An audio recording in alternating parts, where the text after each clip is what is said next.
आज हम बात करेंगे लिबरल्स, रेडिकल एंड कंजर्वेटिव्स की। ठीक है, तो देखिए, one of the group which looked to change societies was the liberals. मतलब समाज में परिवर्तन का जो समर्थक होते हैं उनके एक ग्रुप को, एक समूह को जो है हम क्या कह देते हैं, लिबरल्स कह देते हैं, उदारवादी। ठीक है, लिबरल्स जो है wanted a nation which tolerate all religions. और लिबरल्स ऐसा राष्ट्र चाहते थे जिसमें सभी धर्मों का बराबरी का सम्मान और जगह मिले। We should remember that at this times European sects usually discriminated in favor of one religion or another. Britain favored the Church of England, Austria and Spain favored the Catholic church. और आप जानते ही हैं कि उस समय Europe के देशों में जो है प्राय किसी एक धर्म को ही जो है ही ज़्यादा महत्व दिया जाता था। अगर हम ब्रिटेन की बात करें तो ब्रिटेन की जो गवर्नमेंट थी वो चर्च ऑफ इंग्लैंड का समर्थन करती थी, फेवर करती थी। और ऑस्ट्रिया, स्पेन जो है ये कैथोलिक चर्च को फेवर करते थे। Liberals also oppose the uncontrolled power of dynastics rulers. और साथ ही जो लिबरल्स का ग्रुप था वो वंश आधारित शासकों की अनियंत्रित सत्ता के भी विरोधी थे। They wanted to safeguard the rights of individuals against governments. They argued for a representatives elected parliamentary government। और जो है वे सरकार के समक्ष व्यक्ति मात्र के अधिकारों की रक्षा के पक्षधर थे। उनका कहना था कि सरकार को किसी के अधिकारों का हनन करने या उन्हें छीनने का अधिकार नहीं दिया जाना चाहिए।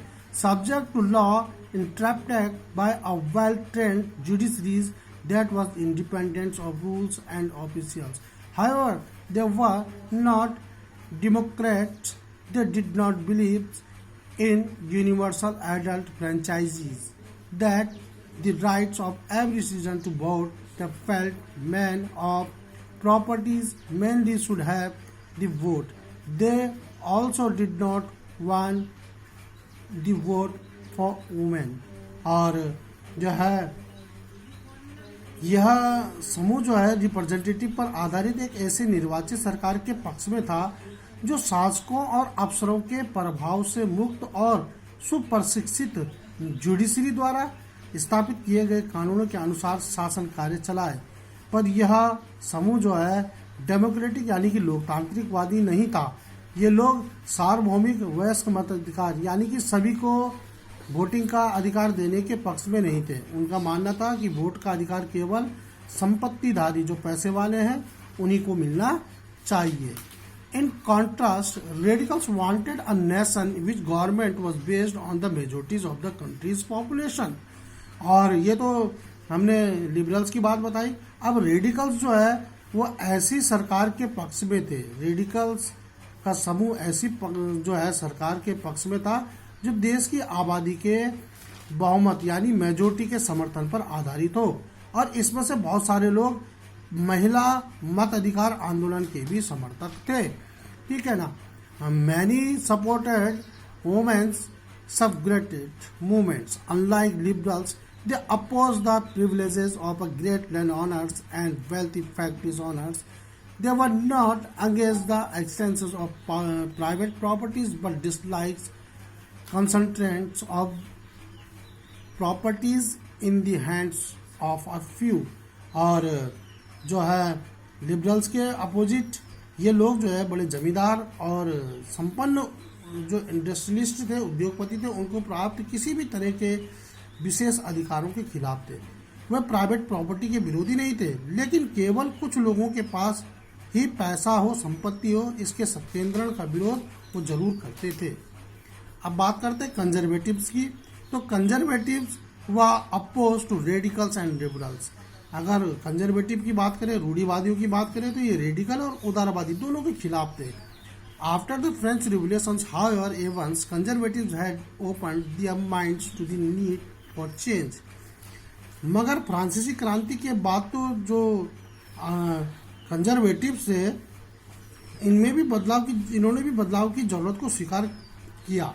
पुराने समय में यानी कि 18वीं सेंचुरी में जो कंजर्वेटिव्स थे वो आमतौर पर परिवर्तन के विचारों का विरोध करते थे, लेकिन 19वीं सेंचुरी तक आते आते वे भी मानने लगे थे कि कुछ परिवर्तन आवश्यक हो गया है, परंतु वो चाहते थे कि अतीत का सम्मान किया जाए, अतीत को पूरी तरह ठुकराया न जाए और बदलाव की प्रक्रिया धीमी हो।